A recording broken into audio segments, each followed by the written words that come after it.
You cheeky twat. Tell her yourself, you dirty bastard. Okay. All right, see you later. Yep. Thank you, Sister Mary. Oh, goodness. Where did you come from? Sorry about that. I was just with my good friend here. She is a nun, a good woman. And just like any member of the royal family, in a job application form, in that little section where it says current occupation, they both write the same thing. Which brings us to today's sermon of church and state, or more appropriately, the state of the church. You may remember me from my previous short films, Cons of a Second Kit Kat, Michael Bay, the Damien sent by Satan to destroy cinema, and Guy Fawkes. Misunderstood? But now we take on the church! Yes, that's right! Just when you thought you couldn't get any harder for a man in strange clothes, Croyde here takes you on a road to enlightenment where we shall meet all the men in strange clothes. No women, though. I'm Croyde Pylon, and together, you and I take a leap of faith. Yes, we Vatican.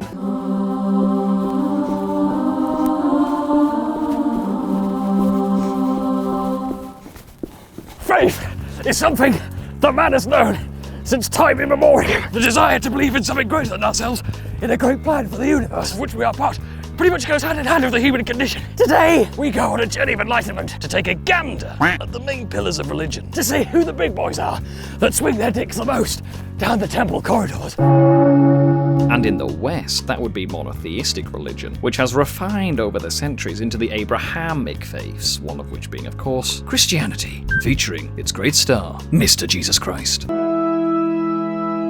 But, much like when the coffin of Margaret Thatcher came down our streets, we're turning our back on religion.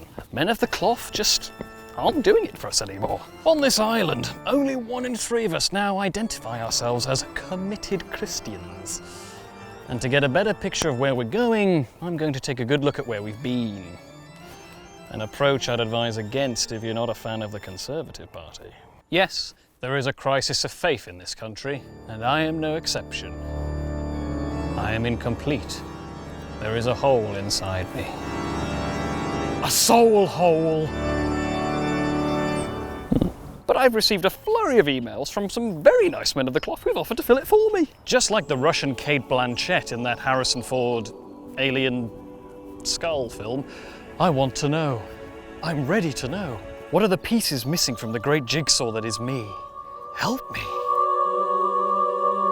I'm not interested in the diets, the funny hats, or chopping off small bits of my genitals. No, give me enlightenment, eternal bliss, and judgment-free Christmas masturbation. That's all I'm asking. In terms of ritual and restriction, unlike other Abrahamic faiths such as Judaism and Islam, who don't eat bacon or cuttlefish, Christians are only too happy to devour an exoskeletal creature or nosh on some trotters. And it kind of makes sense that the Catholic Church is okay with eating pigs, because the whole place is nothing but an absolute sausage fest. Anyway, where was I? Oh yeah, time to fill that hole inside me. Hello, I am now here in this place. I'm now going to talk with Reverend Mendip Cracknell. Father. Excuse me? Father, I'm a Catholic. I'm sorry, what? Call me Father. You what, mate? Father Cracknell. Would you please stop that? I'm Mr. Pylon, I'm a priest. A Catholic priest. I don't care what you do. I am not calling you daddy. I don't want you to call me daddy. Really? Why not? Father! I'm not your dad! What? Papa? I know my fucking dad is alright!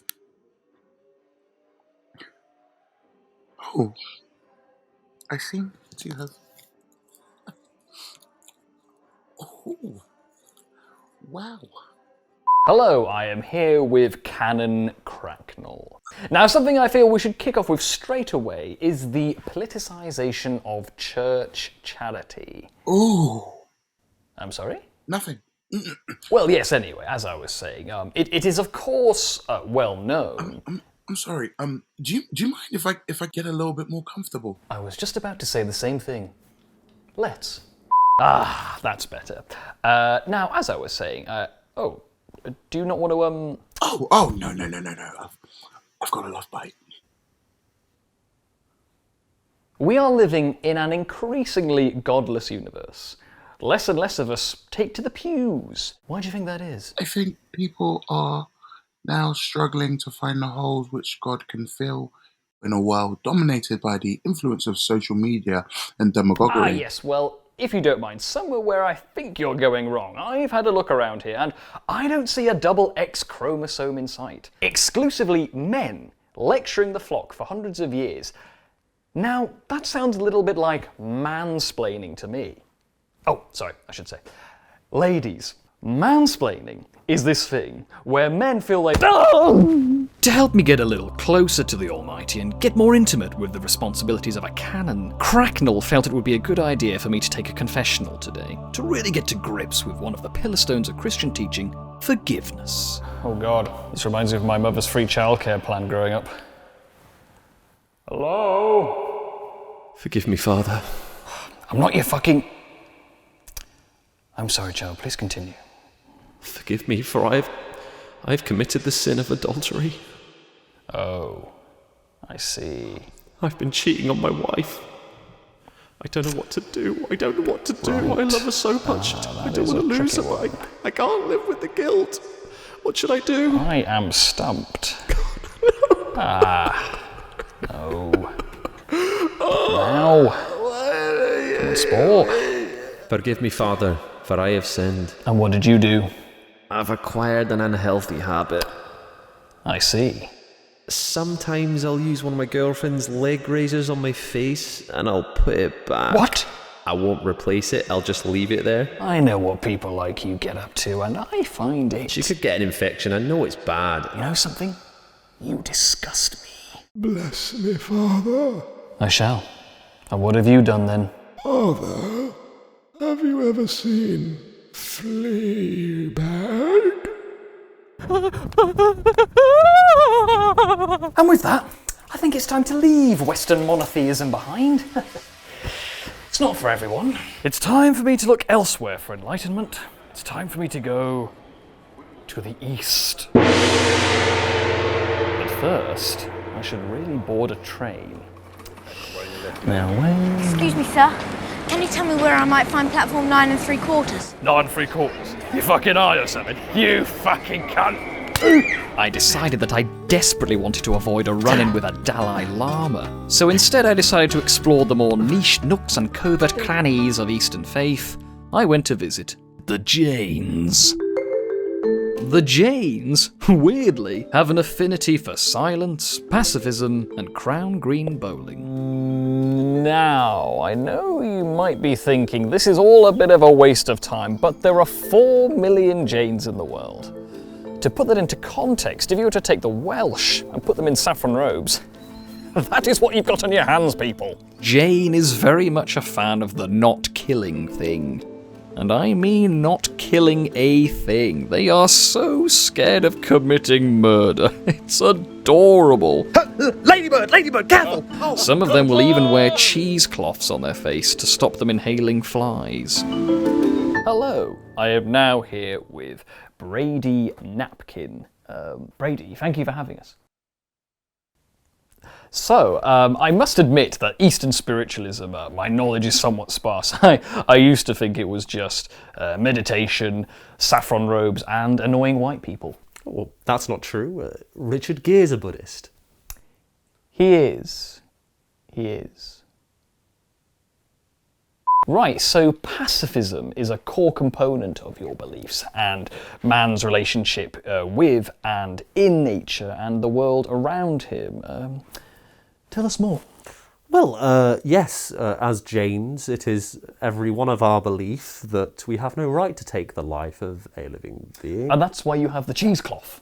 Cheese? Your face to stop you from inhaling bugs. Oh yes, well again, it's just a way of protecting Can you our smell mouths. burning? No, I can't. Really, smell that. Just smell something. I can smell a burn.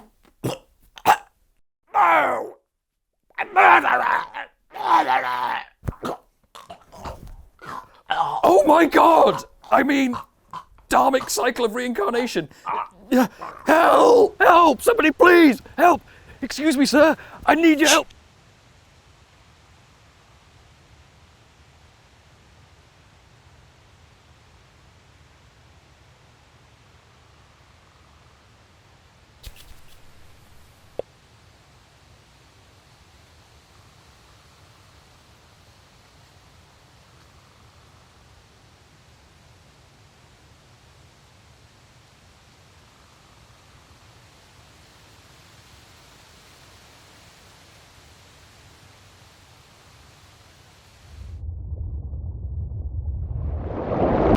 So this is bullshit, right? Gah, I've had enough. Now I know why Judas bagged all that silver. My desire for enlightenment, much like the ideological integrity of the Labour Party, simply isn't there anymore. I'm going home. Mother! What? Mother? Father? Hello, son.